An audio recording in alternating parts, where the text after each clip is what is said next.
proaborcyjny, brońcie Panie Boże. Myślę, że generalnie chodzi o to, żeby kobiety miały dostęp do edukacji, no żeby nie były ścigane za to, że na przykład chcą usunąć dziecko z zespołem Patau, z jakimiś bardzo ciężkimi schorzeniami.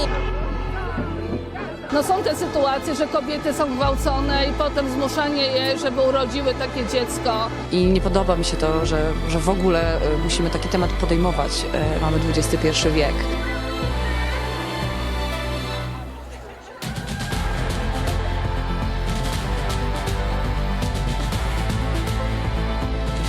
Żadna z tych pań, która dzisiaj ubiega się o wolność, nie miałaby nic do powiedzenia, gdyby wcześniej ktoś nie dał jej prawa do życia.